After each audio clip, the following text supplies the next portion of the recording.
ဘီယာတောက်ရင်ဘိုက်ပူလာဘီယာတောက်ရင်ဘိုက်ပူလာဆိုတဲ့မိကွန်းကကျွန်တော်တို့လူငယ်တွေကြားမှာအခုထိအငင်းပွားစရာဖြစ်နေစေပါပဲဒီနေ့ဗီဒီယိုမှာတော့အဲ့ဒီအငင်းပွားမှုကိုအဆုံးသတ်နိုင်မှုအတွက်ကျွန်တော်ကသိပ္ပံနည်းကျရှင်းလင်းဖော်ပြပေးသွားမှာဖြစ်ပါတယ်အရင်ဦးဆုံးဘီယာဆိုတာဘာလဲဘီယာက empty calorie လို့ခေါ်တယ်ကယ်လိုရီတီးတက်မဲ့ပါတဲ့အရည်တစ်မျိုးဖြစ်ပါတယ်ဘီယာ330 mg တစ်ခုမှာကယ်လိုရီ150ကနေ200လောက်ထိပါတတ်ပြီးတော့ protein fiber နဲ့တခြားအာဟာရဓာတ်တွေလုံးဝမပါပါဘူးကျွန်တော်တို့ခန္ဓာကိုယ်ကတောက်သုံးလိုက်တဲ့ဘီယာကိုခန္ဓာကိုယ်အတွင်းမှာအသုံးပြုနိုင်တဲ့ chemical တွေအဖြစ်ဖြိုခွဲလိုက်တဲ့အချိန်မှာ alcohol calorie နဲ့ carbohydrate calorie ဆိုပြီးတော့နှမျိုးရရှိပါတယ်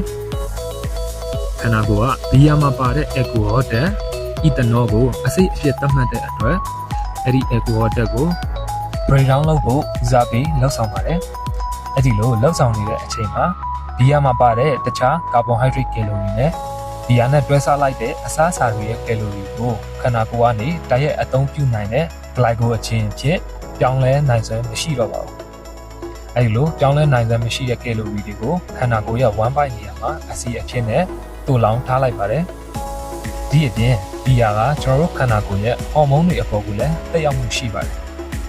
ဘီယာတို့အရက်တို့ပုံမှန်တောက်သုံးခြင်းဟာခန္ဓာကိုယ်မှာရှိတဲ့ကြားဟော်မုန်းတက်စထရိုစထရွန်ကိုကျဆင်းစေပါတယ်။တက်စထရိုစထရွန်ဟော်မုန်းဟာခန္ဓာကိုယ်ကြွက်သားတည်ဆောက်ခြင်းနဲ့အဆီလောင်ကျွမ်းခြင်းကိုအဓိကလှုံ့ဆော်ပေးတဲ့ဟော်မုန်းလည်းဖြစ်ပါတယ်။အဲဒီအပြင် stress ဟော်မုန်း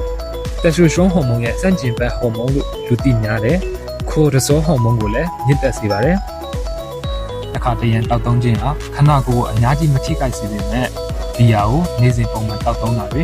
တစ်ခါတောက်ရင်အများကြီးတောက်သုံးတာတွေကဘိုက်အဆီတက်စေရုံနဲ့မကအသေးအဆီဖုံးတာတွေနှလုံးနဲ့အစာချေစနစ်ပြဿနာတွေကိုလည်းဖြစ်စေနိုင်ပါတယ်။ဒါကြောင့်မို့ဘီယာကိုနေ့စဉ်ပုံမှန်တောက်သုံးတာနဲ့တစ်ထိုင်နဲ့အလွန်ကျွတ်တောက်သုံးတဲ့အကျင့်ကိုရှုံရှားတင်ပါတယ်။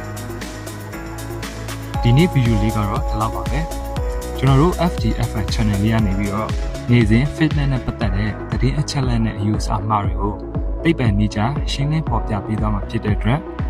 ကျွန်တော်တို့ရဲ့ channel လေးကို subscribe လုပ်ထားပြီးတော့တခြားသိချင်တာများကိုလည်း comment မှာဝင်ရောက်မေးမြန်းသွားလို့ရပါတယ်။အဆုံးထိကြည့်ပေးတာကျေးဇူးတင်ပါတယ်